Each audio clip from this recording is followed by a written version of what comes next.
May 1999. A discount grocery outlet somewhere in Northern California.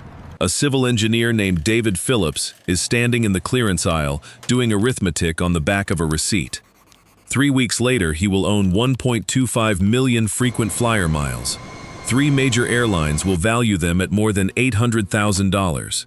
Their lawyers will read the promotion contract line by line, looking for the clause that lets them refuse him. There isn't one.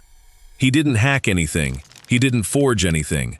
He bought chocolate pudding, 12,150 cups of it, at 25 cents each. And by the time it was over, the federal government had covered part of his bill. This is how an $800,000 loophole fit inside a quarter-cent margin on a dessert, and why, 27 years on, nobody has managed to take it back. Phillips is a civil engineer. His profession is the study of load, which member carries the weight, and which one, if it fails, brings the rest down. That is the habit of mind he takes to a supermarket flyer in May 1999. The flyer is from Healthy Choice Foods, and the offer is ordinary.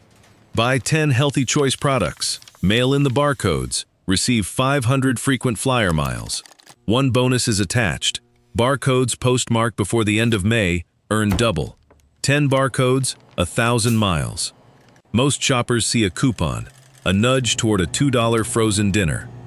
Phillips sees a structural fault. The promotion never says which Healthy Choice products qualify. It says any Healthy Choice product, then lists the range without narrowing it. Dinners, soups, snack bars, pudding cups, no minimum price, no exclusion for clearance stock. The rule counts barcodes, it does not count dollars. That distinction is the entire story. Airlines value a mile at roughly 2 cents. A round trip to Europe runs 50,000 miles, or $800 to $1,000 in cash. So the question in front of him is a narrow one. What is the cheapest object in America carrying its own barcode? He starts pricing. Frozen dinners are $2 a box, far too expensive. Canned soup is 90 cents. Better, but not it. Then, in a discount grocery outlet, he finds individual chocolate pudding cups marked down to a quarter. Each cup carries its own barcode. Each barcode qualifies. 10 cups cost $2.50. 10 cups generate 1,000 miles. That is a quarter of a cent per mile, against the 2 cents the airlines themselves use. Run the European ticket through it, and 50,000 miles comes to $125. The math was finished in an afternoon. The hard part was going to be physical. This is what separates the pudding operation from the hacks that came after it. A software exploit scales for free. The same instruction runs 1,000,000 times at zero marginal cost. Phillips has no such luxury. Every cup must be found, bought, driven home, handled by hand. The double miles window shuts at the end of May. He has 3 weeks. He starts driving. He works a 50-mile radius and empties it. Outlet stores, discounters, markdown shelves, Sacramento, Fresno, Stockton. Whole inventories go into the car in one visit, and then he asks the managers to bring more cases from the warehouse. Clerks start to recognize him, and among themselves he becomes the pudding guy. He needs a reason, so he gives them one. He is stocking up for Y2K, the widely held expectation that the world's computers would fail at midnight on the 1st of January 2000. In 1999, a man hoarding shelf-stable food was not worth a second question. By the end of the 3 weeks, he has 12,150 cups, and the garage is packed floor to ceiling with cardboard. His wife stands in the doorway and asks what exactly he thinks he is doing. He shows her the spreadsheet, the per-mile figure, the price of a first-class seat to Europe. She tells him this is insane. He tells her it isn't insane, it's arbitrage. She remains unconvinced. She helps anyway. The pudding was the easy part. The barcodes were still attached to it. The promotion requires physical barcodes, mailed in, which means 12,150 labels have to come off 12,150 cups, by hand, before the postmark deadline. The family sits down on the concrete and starts peeling. It goes slowly. A label lifts cleanly or it tears, and a torn one must be worked loose with a fingernail. His wife peels, His daughters peel. Fingers blister and split, hands cramp. There is blood under the fingernails. By his own account, this is where the plan came closest to dying. Not in a lawyer's office, on a garage floor, against a calendar.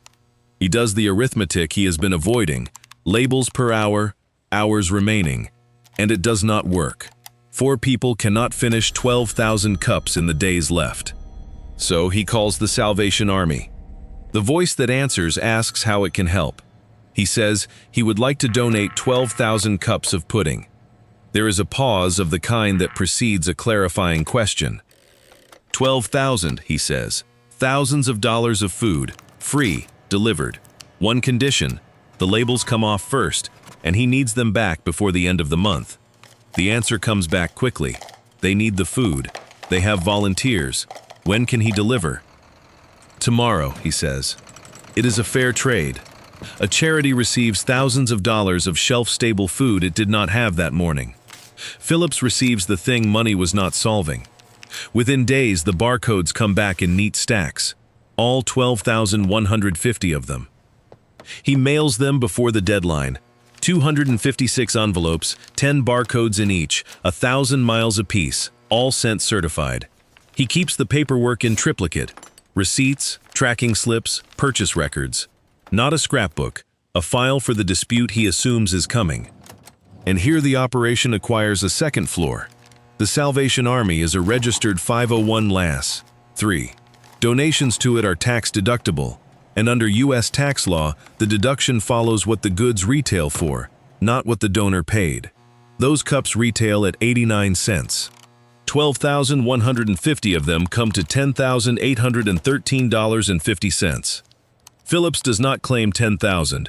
He claims $815, a conservative fraction of what the code would have allowed. It is still $815 back from the federal government. The pudding had cost $3,140. After the deduction, his real position is $2,325. 1.25 million miles, bought for roughly what a used car costs, with the U.S. Treasury covering a slice of it. He had bought 1 million miles for less than the cost of a used car. He had not yet met the people who would have to pay for them. Because what Phillips has broken into is not a pudding promotion. To see the size of it, you have to understand what a frequent flyer mile actually is. And it is not a reward. It is a currency. And the institutions printing it are not regulated like the ones that normally print currency. They are airlines. The mechanism runs like this. A bank, Chase, say on a Sapphire card, pays an airline 2 to 3 cents for every mile it hands you at the register. The airline creates that mile out of nothing, and fulfilling it costs under half a cent. The margin runs 300 to 500%, which is the real reason the pudding worked. A cup that cost 25 cents on a clearance rack converted into miles the airline itself priced at $8. A markup of 3,200%, running in the wrong direction. The offer had been written by marketing people thinking in frozen dinners and canned soup. Nobody in that room had pictured a man who would isolate the cheapest qualifying object on the shelf and buy out the region. And this is not a 90s artifact. In 2024, the 4 largest U.S. carriers, Delta, United, American, Southwest, lost money flying aircraft and reported $14 billion in operating profit, almost all of it from loyalty. The flying is close to a cost center. The currency is the business. There is one more layer, and it has nothing to do with travel. These programs are instrumentation. Your boarding pass, your hotel receipt, your ride to the airport, every purchase on a co-branded card is tracked and sold. The miles are the bait. That was the system David Phillips had just walked into. At a mail processing center, someone was about to open 256 envelopes. The submission does not slip through quietly. 12,150 barcodes, one name, one postmark window. Somebody escalates it, and at ConAgra, the parent company of Healthy Choice, the number gets run. 1.25 million miles, bought at wholesale from the airlines, will cost the company between $25,000 and $37,500, against a customer outlay of $3,140 in pudding. As a return on investment, in 1 month, That is 25,000%. The legal department is convened. The documents come out and get read the way contracts are read, when the money is already gone. Every clause, every footnote, every disclaimer. Someone suggests the obvious. Refuse it. Yes, Call it but the fraud. submission date is clearly It isn't marked fraud. He complied with the terms as printed. Then changed the terms. The promotion has already run. The offer was public and it was accepted. Deny him now, and he sues, and he wins. And the story of why he won costs more than the payout. So what do? The file closes. The meeting ends with no decision announced, which is itself a decision. 2,000 miles west, Phillips checks his mailbox. Nothing. The following week, nothing. He logs into his accounts daily, and the balances do not move. No certificates, no confirmation, no acknowledgement that the envelopes arrived. He calls customer service and is put on hold. 5 minutes, 10, 15. When the representative returns, her voice is changed. Careful now, reading from something in front of her. His submission, she says, is being reviewed. Reviewed has a specific meaning in that context. It means nobody has yet found a way to say no. He hangs up. His wife asks what they said, and he has no answer worth saying out loud. His friends tell him what friends tell you. Companies always find the exit. He starts to wonder whether they are right, and goes back to the flyer, hunting the cap he missed. A limit per household, a maximum number of submissions. There is no cap. He is certain of it. Being certain is not the same as being paid. At home, the subject quietly closes. His wife no longer raises it. Neither do his friends. One of his daughters asks whether the company tricked him, and he does not answer, because he is looking at the towers of empty cups still stacked in the garage. $3,140. 2 months after he mails the envelopes, a package arrives, heavy enough to need both arms. He opens it on the living room floor. Certificates. Hundreds of them, each worth 500 frequent flyer miles. He spreads them across the carpet and counts, then checks the count. 1,253,000 miles. Not the round number from the spreadsheet, the exact one, on the floor, in paper. ConAgra had blinked. He had the certificates. He did not yet have the miles. Because one gate remains, and it is the only part of this operation Phillips cannot argue with, negotiate with, or outthink. Airline fraud detection. He moves carefully.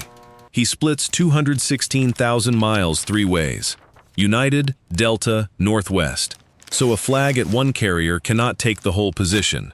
The bulk, 1,037,000 miles, goes into his American Airlines A Advantage account. He submits the codes online and waits. Nothing happens. He refreshes. Still processing. An hour later, still processing. Certificate deposits are normally instant. Enter the code, the balance updates. His has been sitting for 3 hours. He cannot call anyone. No version of that call improves his position. Hello, I have just deposited 1,000,000 miles from a pudding promotion. Is there a problem? So he reloads the page. Meanwhile, 2,000 miles east, at the American Airlines head office in Fort Worth, Texas, an analyst is reading an automated alert. Unusual account activity. She opens the account. A single customer has submitted over 1,000,000 miles in certificates in one transaction, all from the same promotion. The system has already triggered lifetime gold on the profile. She knows the shape of a normal 1,000,000-mile account. Corporate executives take about a decade to get there, a career of business travel invoiced by someone else. This one did it between one refresh and the next. Her finger goes to the fraud department extension. One call and the whole submission freezes. Then she stops and does the thing the alert has not done. She checks. The certificate codes are valid. Everyone verifies, and everyone traces back to healthy choice. She pulls the terms. Nothing caps the submissions. Nothing limits them per customer. She pulls the account history. No fraud flags on record. No chargebacks. Nothing irregular.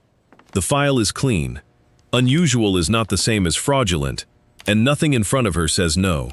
She sets the phone back in its cradle and approves it. In California, Phillips refreshes again and the balance loads. 1,037,000 miles. Below it, a line he did not expect. Status, lifetime gold. He doesn't move. Afraid that reloading will take it away, he screenshots it instead. Priority boarding. Complimentary upgrades. Lounge access. Bonus miles on every flight for the rest of his life. Total cost, after the federal deduction, $2,325. He has no idea how close a stranger's finger came to ending all of it. And underneath all of it, the driving, the peeling, the certified mail, the tax code, the structure rests on one detail small enough to miss. Every cup carried its own barcode, and the promotion counted barcodes, not dollars. That is the load-bearing member. The rest is consequence. The barcodes were physical, so they had to be peeled. Peeling took volunteers. Volunteers meant a charity. A charity meant the government paid. What finally makes him untouchable is not the contract. It is publicity. He shows the balance to a few friends who do not believe him. One knows a journalist. In August 1999, a Los Angeles newspaper runs it under a headline about a man who earned 1.25 million air miles on pudding. And it travels. CNN takes it, then the Wall Street Journal, then Time, then the wires abroad. Phillips waits for the consequences. What if ConAgra sees it? What if American Airlines does? They both see it. Nothing happens. ConAgra puts out a short statement. The offer, it says, was met exactly as published. American Airlines declines to comment, which is the more careful position. The calculus has inverted, clawing back the miles of a man who followed the rules. In public, in front of Time magazine, does not make you look diligent. It makes you the villain of somebody else's story. He is not the last person to notice how this works. By 2008, the U.S. Mint has a problem of its own. Americans will not spend the new presidential $1 coin. They prefer bills. So the Mint runs a promotion to push the coins into circulation. Buy them online at face value. Free shipping, credit cards accepted. Travel hackers find it within days. $10,000 in coins on a rewards card earns 10,000 miles. The Mint ships them to your door for nothing. Deposit them at your bank, settle the card with the cash. Net cost, $0. And there is no limit. One hacker escalates from $100,000 to $500,000 to $1 million, accumulating 4 million miles before the Mint understands what it is funding and shuts the program down in 2011. Set the two side by side. Phillips, 1.25 million miles for $2,325. His successor, 4 million, free, with the federal government paying the postage. Phillips spends his differently. Some months later, he sits for a television interview and describes the trip they are planning for Easter. Friends near Milan, in Italy. A week in Barcelona. A stopover in London for the Lion King, one night. His wife Cindy. His daughters, Katie, who is 7, and Emma, who is 5. First class, the 4 of them. Over the next 7 years, he takes his family to 40 countries. All of it from the front of the aircraft. Asked on camera whether everyone around him thought he had lost his mind, he does not dispute it. They are used to him doing nutty things. None of this was ever really about dessert. It is about what one careful reader can do to a contract nobody expected to be read closely, inside a system that in 2024 still earned $14 billion from loyalty while losing money on flying. ConAgra wrote the rules. ConAgra followed them. And ConAgra lost $25,000 on a $3,140 pudding order. So which one was he? The man who read the contract, or the man who took what was never offered? Somewhere in a California garage, 12,150 empty cups.